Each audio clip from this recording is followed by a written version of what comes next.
How to fix this app cannot be installed because its integrity could not be verified. Let's get started. Launch your settings app. Here we go. Scroll down, head towards the option of screen time, open it. Scroll down and open the option content and privacy restrictions. Open the option allowed apps.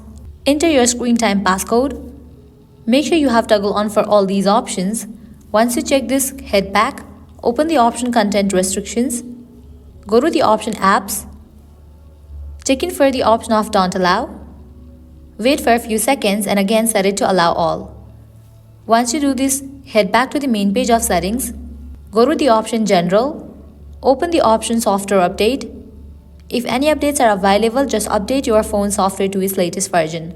Once you do that, you can check whether a problem has been solved or not.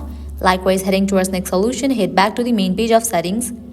Go to the option general, scroll all the way down, open the option transfer or reset iPhone, click on the option reset, click on the option reset all settings.